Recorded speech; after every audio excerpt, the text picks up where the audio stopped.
Père éternel, nous te bénissons.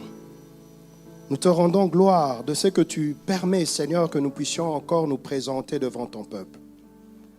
Laisse, Éternel, que ton Saint-Esprit puisse être en action. Seigneur, que le ciel soit ouvert, que les anges montent et descendent de ce lieu. Ô Éternel, mon Dieu, que ta présence soit palpable. Éternel, je ne veux pas parler pour moi-même, mais je veux parler en ton nom. Seigneur, je me tiens, Seigneur, devant le trône de grâce, avec humilité, crainte et tremblement, parce que c'est toi seul qui dois être glorifié, qui doit prendre la première place. Merci, Seigneur, pour cet honneur. Bénis, Seigneur éternel, notre berger, le pasteur Hugues, pour cette opportunité qu'il me donne encore, qu'il renouvelle encore. Seigneur, sois glorifié parce que toi, tu es digne. C'est toi qui as déposé dans son cœur cela. Et je te bénis. Bénis sa femme, bénis ses enfants. Père, protège ton Église et que tout soit pour ta gloire. Éternel, mon Dieu, maintenant, je veux que tout esprit soit soumis à l'autorité de Christ. Que seul Jésus-Christ puisse maintenant régner. Que son règne, que son autorité puisse se manifester. Que tout ce qui n'est pas de lui, Éternel, en ce moment, qu'il soit anéanti. Qu'il soit rendu nul et sans effet. Et qu'il puisse aller dans le lieu aride. Au nom de Jésus. Merci Seigneur pour ta gloire. Bénis-nous Seigneur de ta parole. Parce que nous voulons manger à ta table. Merci pour cette bonne nourriture. Au nom de Jésus-Christ. Amen. Amen, amen, amen. Oui, tu fais bien d'acclamer le Seigneur. Alléluia. Alléluia. Oui, mais il y a une chose que tu ne fais pas. Tu acclames le Seigneur, ce n'est pas moi. Quand on acclame le Seigneur, il y a une attitude. Amen. Quand on acclame le Seigneur, de Seigneur, le roi de rois, qui est au-dessus de toute principauté. Ha! Tu dois comprendre cela, que tu n'acclames pas un homme.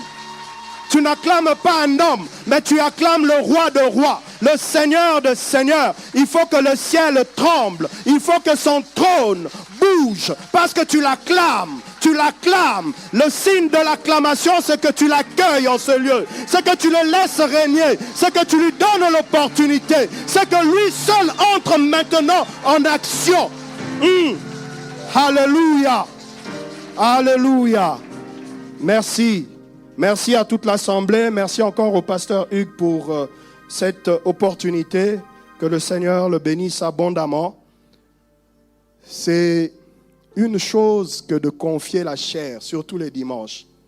Mais j'aimerais que l'on puisse acclamer le pasteur parce qu'il a un cœur pour permettre à ce que les uns puissent évoluer, aller de l'avant.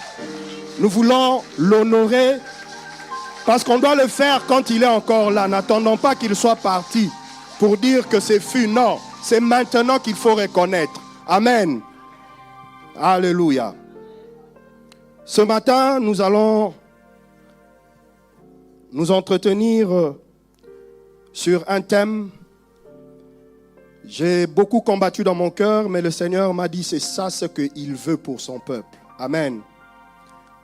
Nous allons parler de l'amour, l'amour avec grand A, parce que Dieu est amour. Et il m'a dit, prépare mon peuple, parle à mon peuple. Aujourd'hui, nous sommes attachés à tout ce qui se passe dans les réseaux sociaux où nous suivons, parce qu'on parle de bénédiction, on parle de ceci, c'est pas mauvais. Mais nous devons revenir à Jésus, nous devons revenir à Dieu. Et il m'a fait comprendre, il m'a dit, Parle à mon peuple de l'amour que moi, Dieu, j'ai pour eux. Amen. Et le thème, c'est l'amour, dimension infinie de Dieu. Amen. L'amour est une dimension infinie de Dieu. L'amour que Dieu nous porte n'a pas de limite. Et en préparant ce message, il m'a fait comprendre qu'il y a 3 distinctions dans l'amour. Il y a l'amour fraternel, l'amour pour la famille et l'amour spirituel. Amen. Nous devons comprendre ces choses pour que nous puissions les pratiquer. Parce que des fois tu pratiques mais tu ne sais pas c'est quoi. Qu'est-ce que tu fais? Or le Seigneur veut que nous puissions être enseignés de comment nous devons nous comporter dans le royaume de Dieu. Parce que nous sommes les enfants du royaume. Il dit, nous sommes dans ce monde, mais nous ne sommes pas du monde. Il faut que l'on nous reconnaisse par le caractère de Dieu, qui est l'amour. Amen. Et dans l'amour fraternel, nous avons l'amitié. L'amitié qui peut nous lier à quelqu'un. L'amitié entre frères et sœurs, c'est l'amitié aussi. C'est cet amour fraternel. La compassion humaine. Quand quelqu'un a des soucis, nous compatissons. C'est l'amour fraternel. La sympathie humaine et les devoirs sociaux. Amen. Quand nous allons visiter les malades, que nous allons les fréquenter. Amen. Et l'amour pour la famille. Dans l'amour pour la famille, nous avons l'amour conjugal, l'amour maternel et l'amour paternel. Ça concerne l'amour pour la famille. L'amour entre époux. L'amour envers tes parents, ta mère, ton père. Et nous avons l'amour spirituel. Dans l'amour spirituel, il y a l'amour de Christ pour les hommes. Ça, c'est dans l'amour spirituel. Amen. Nous avons l'amour envers Christ, les bénédictions de l'amour. Nous avons les exemples d'amour pour Christ. Nous avons l'amour de Dieu. Et nous avons l'amour envers Dieu commandé. C'est-à-dire ce qu'il nous a donné de faire. Aime ton Dieu de tout ton cœur. Ça, c'est l'amour commandé. Et exemple d'amour envers Dieu, la prééminence de l'amour. En ce qui nous concerne, nous sommes dans l'amour spirituel. Parce que nous allons parler de l'amour de Dieu. Et nous allons voir les dimensions infinies. Amen. Nous allons voir les dimensions infinies. Notre texte de base partira de Jean 3, 16. Jean 3, 16. Jean 3, 16, il dit, « Car Dieu a tant aimé le monde qu'il a donné son Fils unique, afin que quiconque croit en lui ne périsse point, mais qu'il ait la vie éternelle. » Dieu a tant aimé. Il n'y a pas une limite qu'il a fixée à cet amour. Il a tant aimé. En partant de ce verset, nous comprenons la dimension infinie de l'amour de Dieu dans nos vies. Car Dieu a tant aimé. Nous voyons déjà qu'il ne pose pas une limite à son amour. Cela est de manière infinie. Il a tant aimé. Il ne s'agit pas seulement de dire, Dieu ne dit pas seulement je t'ai tant aimé, non. Mais Dieu pose un acte qui a un prix, un acte qui est fort. Il dit, car il a tant aimé, qu'il a fait quoi? Qu'il a donné. Bien-aimé, l'amour doit nous pousser à donner. L'amour doit nous pousser à poser des actes forts. L'amour ne doit pas seulement s'arrêter ou se limiter au fait de dire que je t'aime. C'est bien, tu m'aimes. Mais en contrepartie, Dieu a posé un acte pour que nous puissions avoir le modèle d'amour. Que nous ne puissions pas pratiquer cet amour comme le monde aujourd'hui le fait, avec intérêt, avec un gain, en attente, en disant puisque je donne ça, je vais attendre quelque chose en retour. Non. Dieu a tant aimé qu'il a donné son Fils et son unique. Il n'avait pas d'autre. Il n'avait pas d'autre. Si nous ne réalisons pas cela, c'était son unique. Donc, à part lui, il n'y avait pas un autre en réserve pour qui il pouvait dire non, celui-là, je veux compter sur lui. Il pourra un jour faire ceci ou cela. Non, c'était son unique, le seul qu'il avait. Mais il a donné. Oh bien-aimé, quand tu réalises cela, cela va te pousser aussi à poser des actes. À ne pas seulement dire, Seigneur, je t'aime. Seigneur, je te veux dans ma vie. Oui, c'est bien. Mais Dieu lui-même t'a montré comment est-ce que l'amour doit se pratiquer. Aujourd'hui, nous sommes ici dans ce lieu, nous disons, oui, j'aime cette église. Je veux cette église. Mais quel acte que tu poses? Quel acte que tu fais pour manifester cet amour? C'est souvent triste quand nous nous retrouvons les mercredis, il n'y a personne. Ça fait partie des actes d'amour. De dire que je vais renoncer, je vais abandonner, je vais laisser ce temps qui m'est précieux pour Dieu. Pour venir dans sa présence être enseigné. Pour venir dans sa présence et avoir la connaissance des choses du royaume. Parce que Dieu est amour. Et son amour n'a pas de limite, n'a pas de frontières. Bien-aimé, le monde ne doit pas nous tromper avec tout ce qu'il nous offre. C'est vrai, aujourd'hui tu as un travail. C'est vrai, aujourd'hui tu as une famille. C'est vrai, tu as des occupations. Mais n'oublie pas l'amour de Dieu. Là où tout a commencé. Amen. Parce que lui, il l'a donné.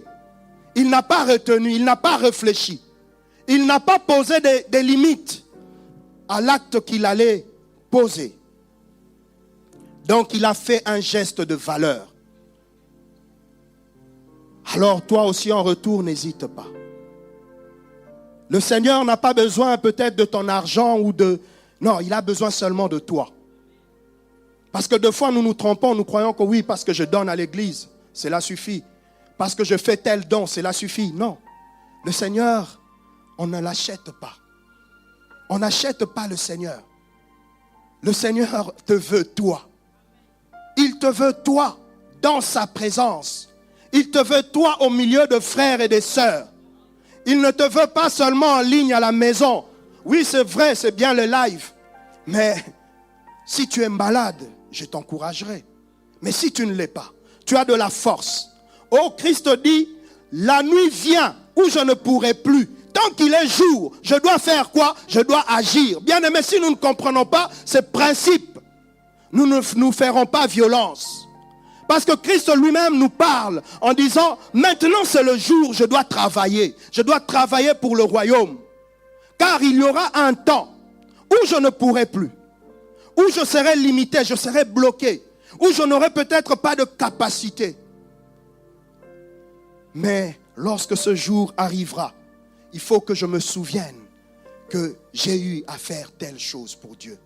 Je n'ai pas manqué. Au moment où j'avais la force, au moment où mes deux pieds étaient encore valides, je pouvais me tenir dans la présence de Dieu. Je pouvais venir participer aux prières. Je pouvais venir participer au moment d'intercession de l'église. Je pouvais venir participer à l'évangélisation. À toutes ces choses que demande l'église, je pouvais le faire. Pourquoi? Parce que j'ai eu à obéir au commandement de Dieu. J'ai eu à obéir au commandement de Dieu. Et je voudrais que nous puissions, pour bien comprendre, cerner ce thème, c'est quoi l'amour? C'est quoi l'amour? Parce que c'est vrai, on dit l'amour, mais c'est quoi l'amour? Les hommes définissent l'amour. Mais nous, nous sommes chrétiens, au-delà de tout. C'est vrai. Je ne dois pas seulement m'arrêter à ce que les hommes disent de l'amour, mais je dois me référer à ce que la parole de Dieu, qui est ma boussole, qui m'aide dans ce monde à avancer. La parole de Dieu dit, sa parole est une lampe à mes pieds. Elle m'éclaire, elle me permet de savoir où je dois poser mon pied, mais où je ne dois pas poser mon pied. Et l'amour, selon les hommes, désigne un sentiment intense d'affection et d'attachement envers un être vivant, ou une chose qui pousse ceux qui le ressentent à rechercher une proximité physique, intellectuelle ou même imaginaire avec l'objet de cet amour. Ça, c'est selon les hommes. C'est pour cela qu'on voit souvent, ils ont même décrété la journée de l'amour, le 14 février, où on voit tout est en rose. Même dans nos rues, nous voyons les lumières, on fait en forme de cœur. Ça, c'est selon les hommes. Mais moi, chrétien, je ne dois pas m'arrêter à ces choses. Moi, chrétien, je dois revenir à la parole. Moi, chrétien, je dois être assis et enfoui dans la parole. Moi, chrétien, je ne dois pas regarder ce que le monde seulement me présente. Non. Moi, chrétien, je dois maintenant savoir qu'est-ce que l'amour. Et ici, il y a deux significations, selon la Bible et selon Dieu. Selon la Bible, on dit que l'amour est une particularité de Dieu, c'est-à-dire un côté essentiel de son caractère. C'est essentiel. Donc, bien-aimés, je nous invite à pratiquer l'amour parce que c'est un côté essentiel. C'est ça qui marque même la différence entre Dieu et l'ennemi. C'est l'amour. Parce que Dieu est amour. Dieu ne vient pas diviser, séparer, mettre la zizanie, non. Dieu est amour. Il vient mettre l'unité dans l'amour. Dieu est amour. Il vient mettre la foi dans l'amour. Cet amour ne va pas à l'encontre de sa sainteté, je veux que vous souligniez cela, de sa droiture, de sa justice ou même de sa colère. Il y a 4 choses qui ne vont pas à l'encontre de l'amour de Dieu. Et ça m'a frappé. On dit ou même de sa colère. C'est-à-dire même quand Dieu est en colère, il y a son amour qui est là. Dans cette colère-là, c'est l'amour de Dieu qui est là. Oh bien-aimé, pour cela nous pouvons lire dans Job 1 pour vraiment bien comprendre. Job servait le Seigneur. Lorsque nous lisons, on dit, c'est Dieu lui-même qui fait le témoignage. Ce n'est pas quelqu'un d'autre. C'est Dieu lui-même qui, comme on dit, il se vante, il se tape la poitrine. Amen. Oh, j'aimerais que Dieu se tape la poitrine pour toi aujourd'hui. J'aimerais que Dieu se tape la poitrine pour ta vie aujourd'hui. Qu'il le témoigne du haut des cieux. Parce qu'en ce moment-là, le ciel reste calme. Parce que c'est lui-même, l'éternel Dieu, qui dit ces choses, qui fait ces choses. Amen. Dans Job 1, verset 7. Or, les fils de Dieu vinrent un jour se présenter devant l'Éternel. Donc l'Éternel n'était pas seul dans son conseil. Il y avait les fils de Dieu. Et Satan vint aussi au milieu d'eux. Donc à part Dieu, il y avait les fils de Dieu, mais il y avait aussi Satan qui s'est présenté. Alléluia. Ce n'est pas les fils de Dieu qui ont commencé à témoigner. Non, c'est Dieu, l'Éternel. Lui-même, il dit à Satan, d'où viens-tu? D'où viens-tu? Bien-aimé, quand nous passons de temps ici dans la prière de 23h30 à minuit 30, ce n'est pas en vain, parce que Satan circule. Quand tu comprends cela, tu seras un homme averti. Tu ne vas pas rester sous ta couche. C'est des décisions dures à prendre, mais il faut oser. Il faut s'élever. Vous savez, le premier jour qu'on a eu, ici, juste une petite parenthèse, on a eu ce temps lorsque le pasteur a convoqué cela. Je travaillais. Je commençais à 4h30. Donc, je devais me lever à 3h. Et dans mon cœur, je sentis comme un combat intérieur. Mais j'ai dit non, Seigneur. Je ne vis pas pour le travail. Je vis pour toi. Alors, je vais faire ce sacrifice. Je veux rester, prier. Et après, j'irai travailler. Bien-aimé, le Seigneur est au contrôle de toutes choses. Et j'étais là, je suis resté à minuit 30. On est rentré, ma femme et moi. On est arrivé chez nous vers 1h05, 1h15. J'ai dormi que 2 heures. Je me suis levé et je suis parti au travail. Et arrivé au travail le matin, je vous dis que j'avais une énergie que je n'ai jamais eue. D'habitude, quand je commence à 4h30, puisque souvent on entre au travail à 4h30, mais ton premier shift, c'est vers 8 heures. Donc tu as tout ce temps-là pour dormir. Mais ce jour-là, j'étais éveillé. Et j'ai compris que c'est lui qui s'est confié en l'Éternel. L'Éternel ne l'abandonne pas. L'Éternel ne le laisse pas. L'Éternel, il est là. Il attend juste que toi, tu poses un pied. Et lui fera le reste. Alléluia. Et lui fera le reste. L'Éternel dit à Satan, as-tu remarqué mon serviteur Job? Il n'y avait personne comme lui sur la terre. L'Éternel est en train de dire à Satan, tu viens de la terre, tu t'es promené. As-tu remarqué tel? Oh, j'aimerais dire à quelqu'un que le Seigneur doit te remarquer. Dans ton travail, dans ta manière d'être avec lui, il doit te remarquer. Tu dois pousser le Seigneur à te remarquer. Mais cela doit se faire si toi, tu sais mettre en pratique l'amour de Dieu. Si tu sais mettre en pratique ces choses, tu sais pratiquer ces choses. Parce que Job savait le pratiquer. On ne l'a pas remarqué pour rien. Ce n'est pas parce qu'il passait des heures à prier, non. Il dit cet homme, c'est un homme intègre et droit, craignant Dieu et se détournant du mal. Il y a 3 choses. Il était intègre et droit, il craignait Dieu et il s'est détourné du mal. Bien aimé, deux fois nous pensons que passer le temps dans la prière, je prie, de jour, c'est ça qui fait que Dieu m'agrée. Non. Il dit ici 3 choses. Il est intègre et droit. C'est-à-dire qu'il n'a de problème avec personne.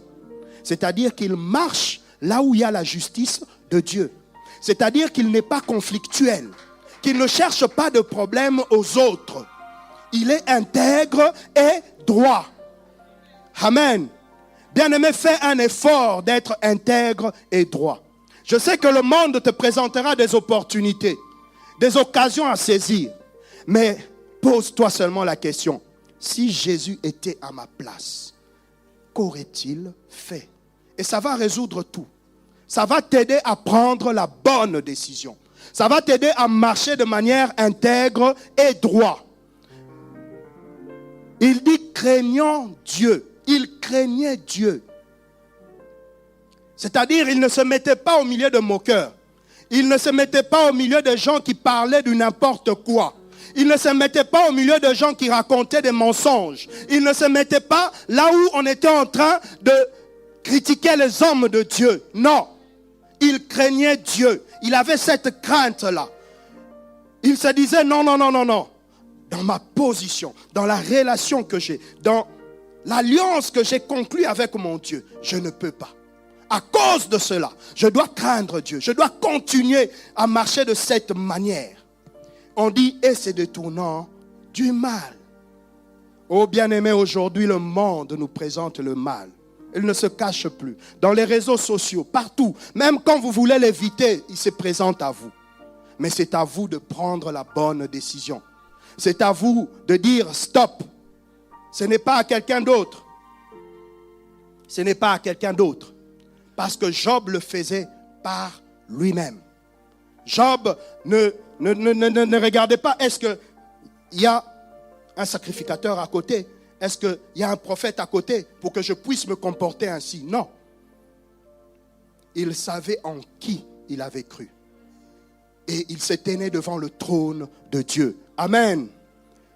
Et Dieu fait ces témoignages élogieux.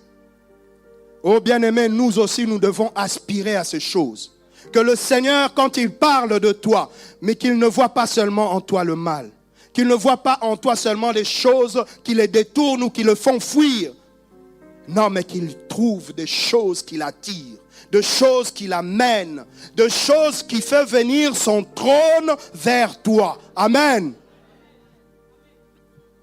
Et Satan répondit à l'Éternel, est-ce d'une manière désintéressée que Job craint Dieu? Comme pour dire, ah, c'est bien tout ce que tu me dis là, mais il ne le fait pas par lui-même. C'est bien tout ce que tu me dis, mais c'est parce que tu le protèges. C'est parce que tu es là pour veiller sur lui. Mais Dieu veillait sur lui à cause de l'alliance. Ne veillait pas sur lui seulement parce qu'il devait veiller sur lui. Non. Dieu veillait sur lui à cause de l'alliance. L'alliance parlait. Amen. C'est ce que Satan ignorait. Et Dieu qui savait ces choses, que cette personne ne me craint pas parce que ma main est dessus. Non, il me craint parce qu'il a une alliance avec moi. Parce qu'il sait reconnaître la valeur que moi, Dieu, j'ai à ses yeux. Et Dieu lui dit, ok. Il dit, Satan, tu as béni l'œuvre de ses mains et ses troupeaux couvrent le paysage. L'Éternel dit, mais étends ta main.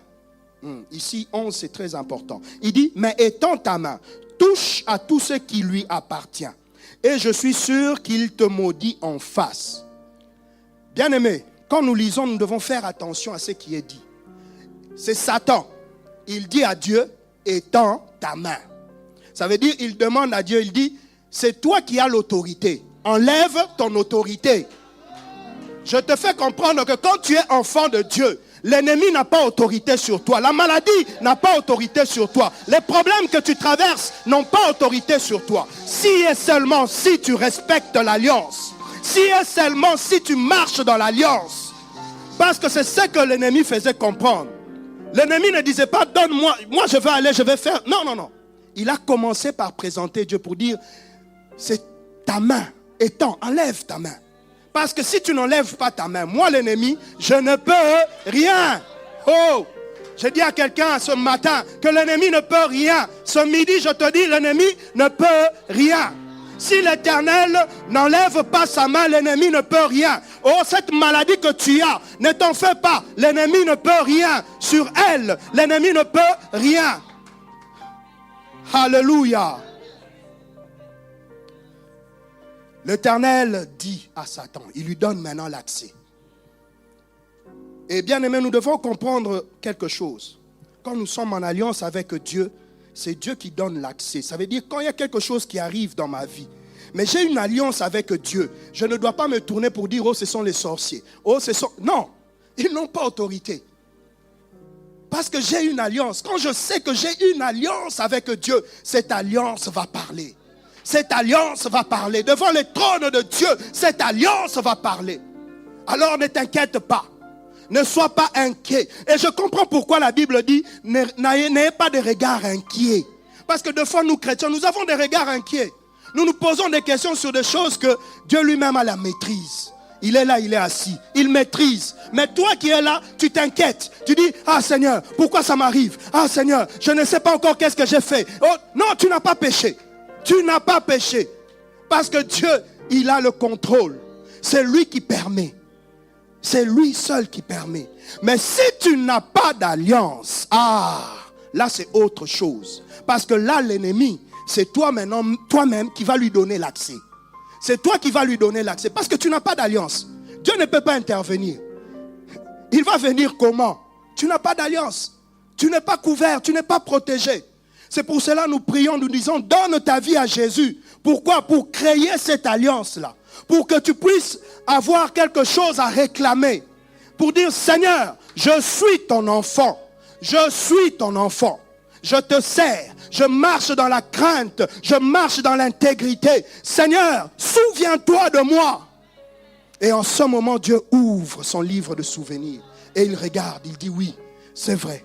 Ce jour-là, il est allé visiter les malades. C'est vrai. Ce jour-là, quand il y avait tel problème, il s'est levé. Oui, c'est vrai. Quand on avait convoqué telle réunion, il était là. Et le Seigneur ordonne que maintenant, sa main puisse s'étendre pour agir et intervenir. Oh, bien-aimé dans le Seigneur, Satan ignorait ces choses. Lui pensait que le fait que l'Éternel retire sa main donne maintenant accès et Job va se détourner du Seigneur.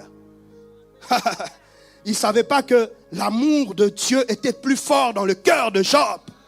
L'amour de Dieu parlait plus fort dans son cœur. Et l'Éternel dit à Satan, voici, tout ce qui lui appartient, je te le livre. Seulement, ne porte pas la main sur lui. Et Satan se retira de devant la face de l'Éternel.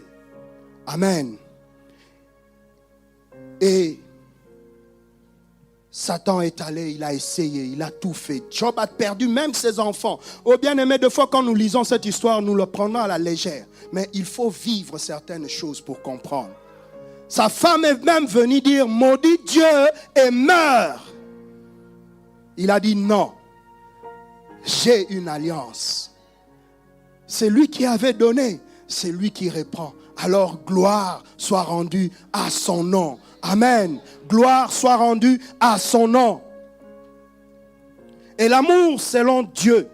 Maintenant, en lisant notre texte de base, Jean 3,16, nous comprenons que l'amour selon Dieu c'est accepter de perdre quelque chose de valeur. Ça, c'est l'amour selon Dieu lui-même. Parce qu'il dit, j'ai tant aimé que je donne. J'ai tant aimé que je ne peux plus retenir. Je dis, mon fils, mon unique qui reste, je vous le donne, je vous le donne, prenez-le. Oh, j'ai tant aimé que je ne peux plus retenir ce qui m'appartient. J'ai tant aimé que je veux que cette souffrance cesse et que mon fils vienne, qu'il libère les captifs. Il dit, afin que quiconque croit en lui, ne périsse point. Il n'a pas regardé à une communauté, il n'a pas regardé à un peuple, il n'a pas regardé à qui que ce soit, il a regardé à tout le monde. Amen. Il a regardé à tout le monde. Et non seulement pour toi, mais aussi aux yeux de tous, en vue de gagner l'autre. Donc il a accepté de perdre quelque chose, non seulement pour toi, mais c'est aux yeux de tous, en vue de gagner l'autre. Amen. Jésus n'est pas venu seulement pour toi.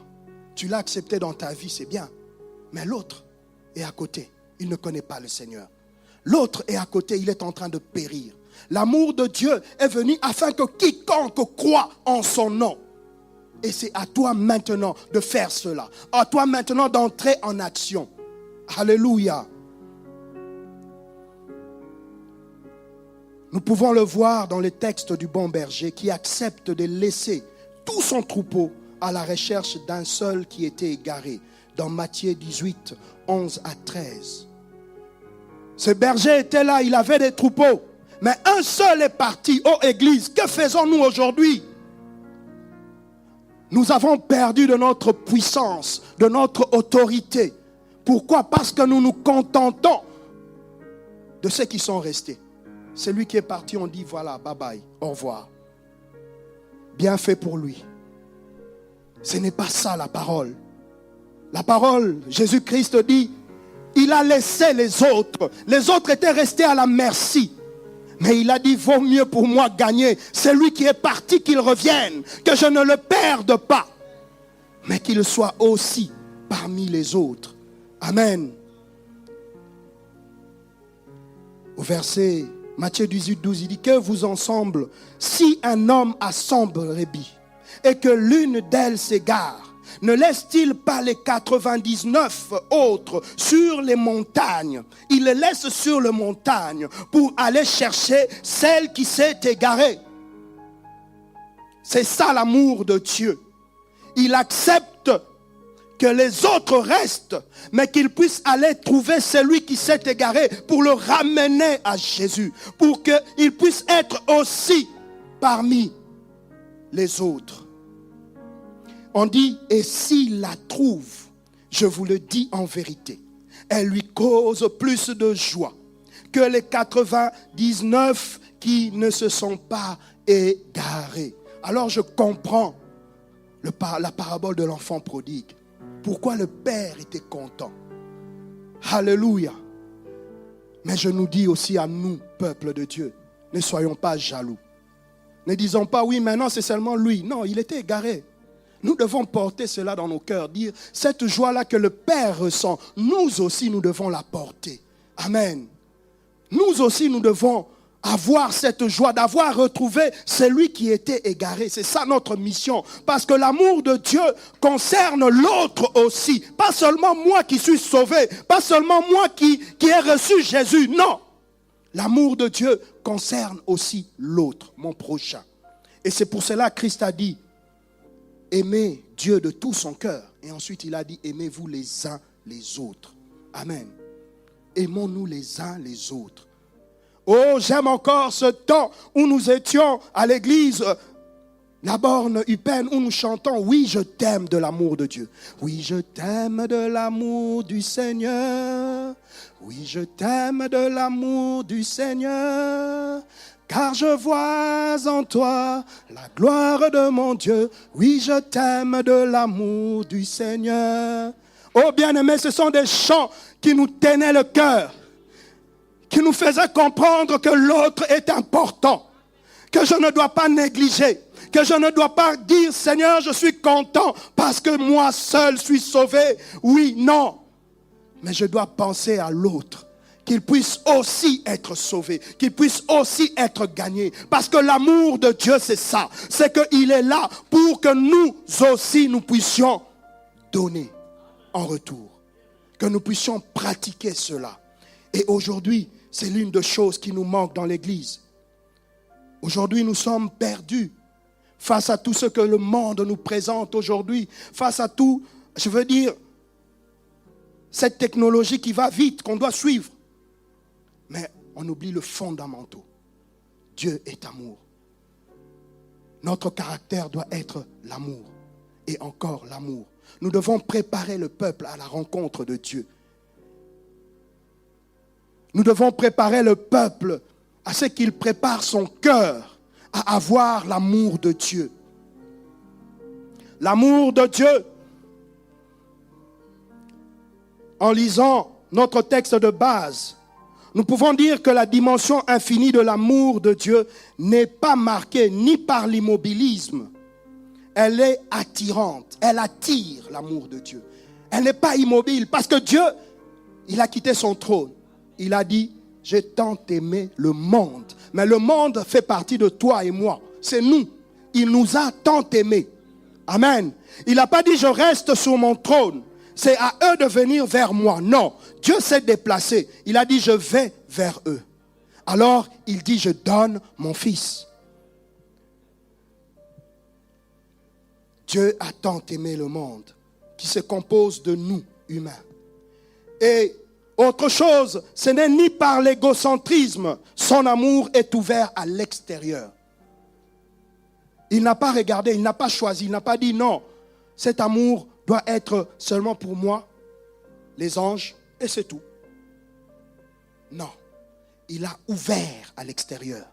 Il nous a permis aujourd'hui de bénéficier de cela. Et il a donné son Fils unique, afin que quiconque, sans distinction, croit en lui, qu'il ne périsse point, mais qu'il ait la vie éternelle. Qu'il puisse avoir part à cette vie éternelle. Parce qu'il pouvait dire, non, mon amour se limite à moi, mes anges, les personnes qui me servent. Mais il est allé au-delà, pour nous faire bénéficier de quelque chose, la vie éternelle. Oh bien-aimé, je t'apprends ce midi qu'il y a la vie éternelle. Où passeras-tu ton éternité? Où passeras-tu ton éternité? Le monde, avec ce qu'il nous présente comme technologie, aujourd'hui on est iPhone 14, demain 15, 16, je ne sais pas Samsung c'est S combien, mais tout ça, c'est des choses qui vont vite. Mais si tu ne réalises pas que ces choses sont des choses qui n'ont pas de valeur, qui vont rester, qui vont pourrir, qui vont rester, qu'on va donner à d'autres personnes. Tu ne vas pas amener cela, mais tu iras à un endroit où tu dois passer ton éternité, où tu dois être face à face avec lui, où tu devras rendre compte de tout ce que tu as fait sur la terre. Alors prépare cela. Prépare cela. Dieu révèle ici la nature et le fondement de toute relation d'amour véritable. Amen. Il nous révèle cela. Il nous révèle la nature et le fondement. Il dit, si vous aimez tendrement quelqu'un, vous désirez lui donner librement, jusqu'au sacrifice de vous-même. J'aime mes enfants, je désire les donner librement. À un moment, je peux manquer, mais je ne peux pas retenir pour eux. Lorsqu'il vient, il pleure. Je dis non, prends. Pourquoi? Parce qu'il a tellement pleuré. Et l'amour que j'ai pour eux me poussera à poser un acte. me poussera à agir. Et c'est ce qu'il nous dit ici. Jusqu'au sacrifice de vous-même. Oh, combien de fois nous ne voyons pas des femmes qui se sacrifient pour leur mari parce qu'ils ne connaissent pas le Seigneur. Il dit, je dois gagner mon âme, mon homme. Je dois l'amener à Jésus. Et il fait des sacrifices en prière. C'est l'amour de Dieu qui pousse cela. Amen. Oh, ce sont des choses peut-être anodines qu'on fait comme ça, mais on ne réalise pas que c'est l'amour de Dieu. Parce que j'aime cette personne. Parce que je veux vivre avec cette personne. Je veux qu'il soit sauvé autant que moi je suis sauvé. Oh, combien nous ne voyons pas aussi des hommes qui prient pour leur femme, qui demandent à ce que, non, ma femme doit connaître le Seigneur. Pourquoi? C'est l'amour. Jusqu'au sacrifice d'eux-mêmes. C'est-à-dire qu'ils vont entrer en jeûne, en prière, ils vont se retirer, ils vont faire de temps, ils vont monter à la montagne pour obtenir quelque chose de la part de Dieu, qu'ils puissent donner leur vie à Jésus. Oh, en offrant la vie de son fils, Dieu a payé le prix fort. Il a fait le maximum. Amen. Dieu a déjà fait le maximum. Le reste maintenant, c'est toi. Tu dois comprendre que l'amour de Dieu a une dimension infinie. Infinie. Dans Deutéronome 7, 6 à 9, nous pouvons lire cela. Car tu es un peuple saint pour l'Éternel ton Dieu. L'Éternel ton Dieu t'a choisi pour que tu fusses un peuple qui lui appartint entre tous les peuples qui sont sur la face de la terre. Ce n'est point parce que vous surpassez en nombre tous les peuples. Retiens bien cela. Parce que les enfants d'Israël croyaient que parce que l'Éternel nous aime, parce qu'on est nombreux. Non. Le Seigneur leur dit, ce n'est point pour ça. Amen. Donc, l'amour de Dieu, ce n'est pas parce qu'aujourd'hui tu es PDG ou tu es homme d'affaires ou tu es, je ne sais pas dans quelle position même à l'église, que l'amour... Non, ce n'est point pour ça.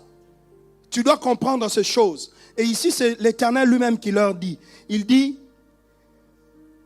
ce n'est point parce que vous surpassez, au verset 7, en nombre tous les peuples que l'Éternel s'est attaché à vous et qu'il vous a choisi. Car vous êtes le moindre de tous les peuples. Il leur fait comprendre que si c'était sur base de ça, je n'aurais même pas regardé. Je n'aurais même pas fixé mes yeux dessus. Pourquoi? Parce que vous êtes les moindres. Mais c'est mon amour. Amen. C'est mon amour. Et au verset 8, il dit, mais parce que l'Éternel vous aime. Amen. Amour sans mesure, amour sans contrepartie. Parce qu'il a voulu tenir le serment qu'il avait fait à vos pères. Je parlais d'alliance, si quelqu'un m'a suivi. Amen. L'Éternel vous aime. Mais non seulement ça, il y a une alliance qui a été conclue. Oh, l'alliance ne pourrit jamais. L'alliance ne pourrit jamais. Les pères étaient déjà passés. Mais l'Éternel se souvient que non, j'avais fait l'alliance avec les pères. Alors je dois tenir à mon alliance. Alléluia. C'est pour cela, parents, nous avons passé ce mois de septembre en disant que c'est pour la famille. Où on a parlé, on a même eu l'étude biblique pour cela. Faites des prières en famille. C'est l'alliance que tu fais devant l'Éternel. Ça parlera un jour. Le jour où ce fils sera rebelle, dit Seigneur, je te l'avais présenté. On se réunissait. N'oublie pas, ce jour-là, je l'avais consacré. Je l'avais donné pour toi. Aujourd'hui, même si la société veut faire comme pour le récupérer, mais moi je me tiens et je prie, je proclame l'alliance que moi j'ai eu à conclure dans le culte familial, où je le réunissais, où je priais, où j'intercédais. Ils voyaient comment est-ce que je le faisais. C'est très important. C'est très important.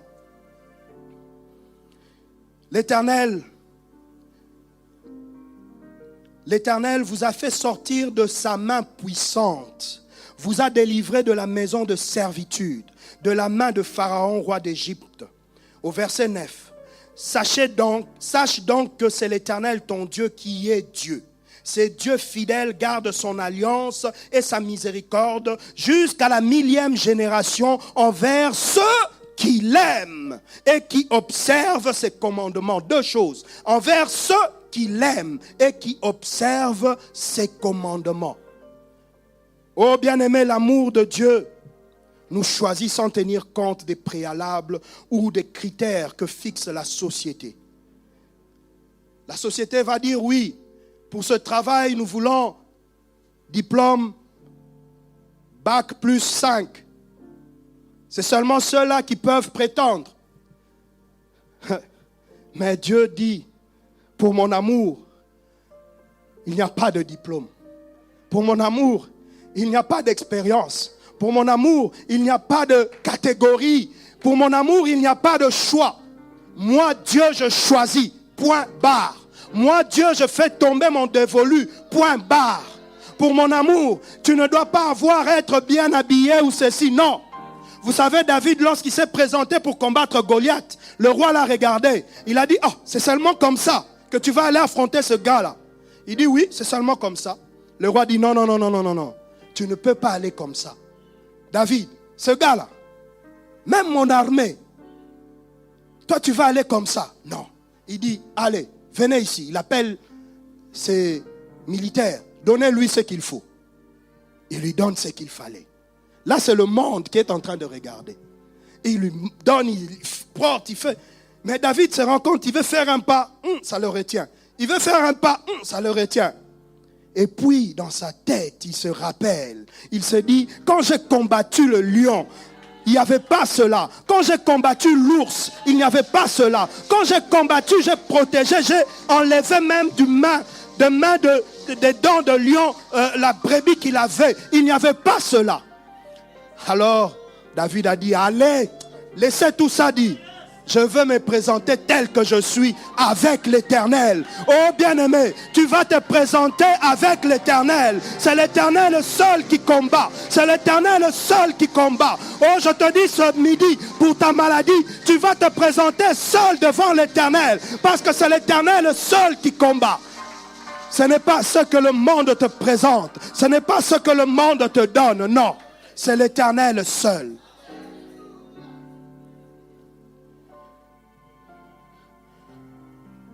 Nous le voyons encore dans ce texte où la dimension infinie de son amour l'a poussé à porter son choix sur un peuple qui était le moindre. Il est dit dans le verset 7. Ce peuple était le moindre, mais il a porté son choix sur ce peuple.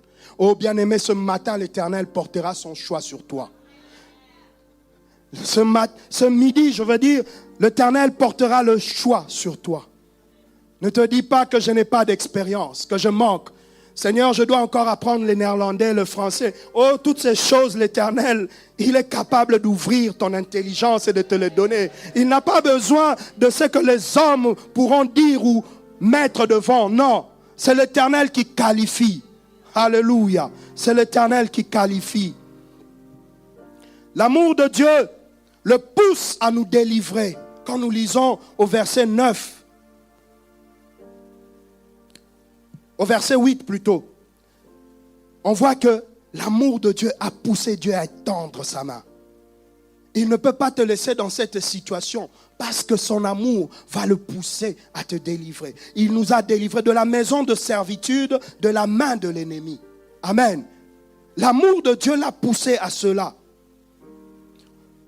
Mais parce que l'Éternel vous aime, parce qu'il a voulu tenir serment qu'il vous a fait à vos pères, l'Éternel vous a fait sortir par sa main puissante. Amen. Par sa main puissante. L'amour de Dieu pousse l'Éternel à délivrer les captifs, à libérer ceux qui sont emprisonnés. C'est l'amour de Dieu. Et je comprends pourquoi Jésus était venu. Parce qu'il a dit, mon amour est tellement pour ce peuple que je dois donner quelque chose. Mais cette chose que je dois donner doit servir à, amen, doit servir à libérer, doit servir à une femme qui ne pouvait pas enfanter à enfanter, doit servir à une personne qui ne marche pas à se lever à marcher. L'amour de Dieu, lorsque Jésus vient, il entre en scène pour justement exécuter l'amour de Dieu. Amen. Il entre en scène pour exécuter l'amour de Dieu. Dans Jérémie 31, 3, nous pouvons encore voir, de loin l'Éternel se montre à moi. Je t'aime d'un amour éternel. L'amour de Dieu n'a pas de limite. C'est pourquoi je te conserve ma bonté. L'Éternel s'adresse à son peuple avec bonté, animé par un amour profond et éternel. Il désire ardemment le meilleur de tous les siens. Amen. L'Éternel désire le meilleur pour toi dans sa vie. Tu dois comprendre cela. L'amour de Dieu, c'est qu'il désire le meilleur pour toi. L'Éternel ne veut pas que tu restes dans la médiocrité, non. Son amour le pousse afin qu'il puisse te faire exceller, que tu puisses aller de l'avant, que tu puisses aller de succès en succès, de gloire en gloire. Amen. La dimension infinie de son amour. Nous pouvons aussi le constater dans Romains 5, 8. Au verset 8, on dit, mais Dieu prouve son amour envers nous, en ce que lorsque nous étions encore des pécheurs, Christ est mort pour nous. À plus forte raison donc, maintenant que nous sommes justifiés par son sang, serons-nous sauvés par lui de la colère. Amen. C'est l'amour de Dieu. Elle a une dimension infinie qu'on ne peut pas compter, qu'on ne peut pas dire que l'amour de Dieu se limite là. Non. Oh bien-aimés, nous devons aussi pratiquer. Je vais aller vite puisque le temps file. Dans Ephésiens 2, 4 à 7, on dit, mais Dieu qui est riche en miséricorde, à cause du grand amour dont il nous a aimés, nous qui étions morts par nos offenses, nous a rendus à la vie avec Christ. C'est par grâce que vous êtes sauvés. Il nous a ressuscités ensemble et nous a fait asseoir ensemble dans les lieux célestes en Jésus-Christ. Oh bien-aimé, il faut savoir que quand tu es en Jésus-Christ, tu es sur cette terre, mais tu es aussi dans le lieu céleste. Amen. À cause de l'amour de Dieu. Donc personne ne peut te toucher. Personne. Il ne faut pas avoir peur. Aujourd'hui, chrétiens, nous avons, je ne sais pas, cet évangile de peur, où nous croyons toujours chasser les démons. Non, les démons doivent reconnaître que toi, tu es enfant de Dieu. Bien aimé, j'ai le témoignage d'un frère avec qui on a partagé. Et il avait cette grâce d'être rempli de la présence de Dieu. Et il me disait, quand il entrait dans une église, il s'asseyait. Il entendait les démons, comment ils commençaient à sortir, à partir. Pourquoi? Parce qu'il était là. Il les attendait dire, celui-ci est venu encore abîmer, détruire nos histoires. On doit partir. Pourquoi? Parce qu'il dit la plénitude de Dieu. Et c'était fort. Quand il a dit ça, j'étais saisi. J'ai dit, Seigneur, amène-nous dans de telles dimensions, que nous puissions comprendre que celui qui est en face ne peut rien. L'ennemi ne peut rien. Et il était en train de me dire, de me raconter les choses qu'il a vécues avec le Seigneur. Oh, je vous dis que l'amour de Dieu et sa présence, lorsqu'elle est là, elle fait taire tous les démons. Elle fait taire toute situation. Mais c'est nous qui ne prenons pas conscience de ce que nous sommes en Jésus. De la position que nous devons avoir en Jésus. Si tu prends conscience de cela, tu passeras plus de temps à adorer le Seigneur qu'à combattre. Pourquoi? Parce que Dieu fait tout. Ce n'est pas toi, ce n'est pas parce que tu as dit, au nom de Jésus, que le démon est parti. Non, c'est Jésus. C'est Jésus seul. Alors si tu comprends cela, tu vas aller dans une autre dimension où tu ne feras que l'adorer. Parce qu'en ce moment-là, c'est lui qui ordonne. Il va ordonner aux anges d'être là, de te protéger, de veiller sur toi, que tu ne puisses pas être touché. Satan, reconnaissant cela, il dit à Jésus-Christ, ordonne à ce que les anges puissent venir, parce que si tu tombes, il a dit, il va ordonner. Mais il ne savait pas que ce n'était pas encore le temps. Ils étaient là, mais la mission de Jésus, ce n'était pas ça. C'était autre chose. Alléluia. Oh, l'amour de Dieu est plus fort.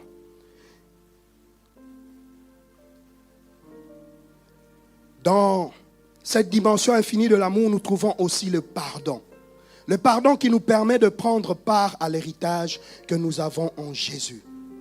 Oh bien-aimés, en lisant, nous voyons qu'il dit, nous qui étions morts par nos offenses. Nous étions morts par nos offenses, nos péchés. Mais nous devons aussi apprendre à pardonner, parce que l'amour de Dieu doit nous pousser à pardonner. Je dois regarder l'autre comme moi-même. Je ne dois pas mettre une barrière, une limite. Je ne dois pas avoir dans mon cœur la haine, le dégoût de l'autre. Non. Parce qu'il a dit, aimez-vous les uns les autres. Alléluia. Dans 1 Jean 3, 1, il dit, voyez quel amour le Père nous a témoigné pour que nous soyons appelés enfants de Dieu. Et nous le sommes. Si le monde ne nous connaît pas, c'est qu'il ne l'a pas connu. Donc ne t'inquiète pas si le monde ne te connaît pas. C'est qu'il n'a pas connu Jésus. Amen. Dans 1 Jean 3, 10 à 17, il est dit, c'est par là que se font reconnaître les enfants de Dieu et les enfants du diable. Il y a deux catégories. Les enfants de Dieu et les enfants du diable. C'est par l'amour. Amen.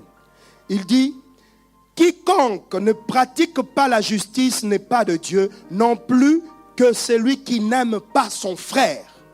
Oh, ce midi, je te dis, tu dois apprendre à aimer ton frère. Ne pas l'aimer pour ce qu'il a, pour ce qu'il peut te donner. Mais tu dois l'aimer d'un amour sincère, de l'amour de Dieu, qui a une dimension infinie. Tu ne dois pas regarder à qui je dois aimer, à où je dois aimer. Non. Tu dois simplement aimer ton prochain. Tu dois simplement l'aimer. Parce que Dieu est amour. Si nous sommes tous enfants de Dieu, c'est ce qu'il dit. Si nous ne pratiquons pas cela, c'est que nous sommes enfants du diable. Si nous sommes enfants de Dieu, nous devons pratiquer cela. Il dit, car ce qui vous a été annoncé et ce que vous avez entendu dès le commencement, c'est que nous devons nous aimer les uns les autres.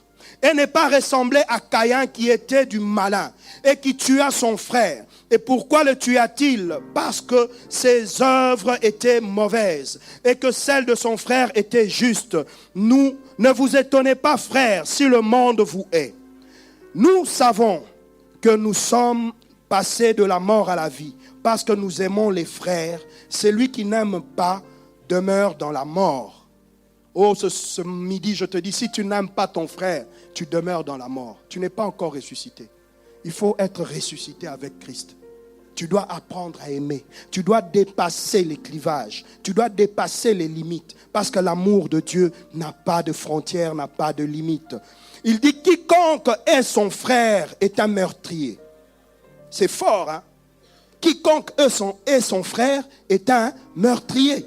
Et vous savez qu'aucun meurtrier n'a la vie éternelle demeurant en lui.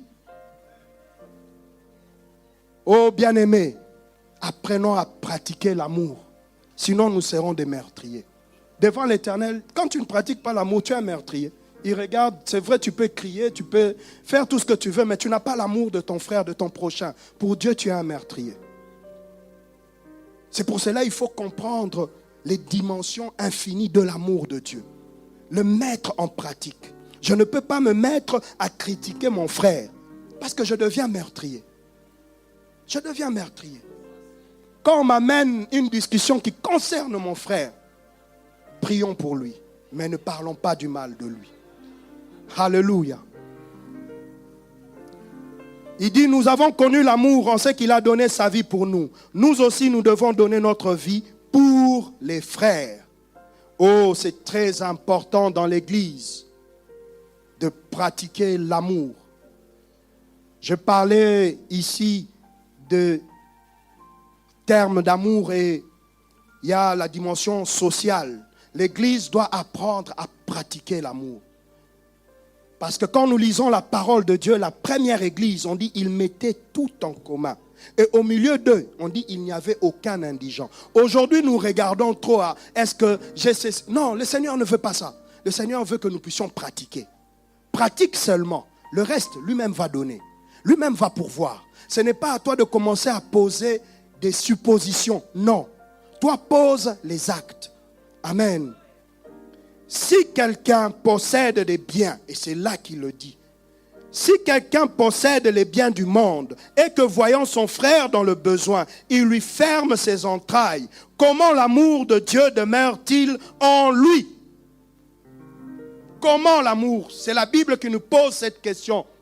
Aujourd'hui, c'est triste de voir que l'Église a perdu de sa valeur. Pourquoi? Puisque l'Église aujourd'hui garde deux fois de l'argent dans son compte. Mais au milieu de ses fidèles, il y a un manque. Oh bien-aimé, lorsque je préparais ce message, mon cœur était en train de pleurer. Parce que le Seigneur m'a fait comprendre que la dimension dans laquelle il nous attend pour l'amour, nous ne sommes pas encore là. Et nous devons pleurer pour ça. pour arriver à cette dimension-là. Parce que lui a déjà fait le maximum. Mais il n'attend que nous, en retour, que nous devons pratiquer. Amen.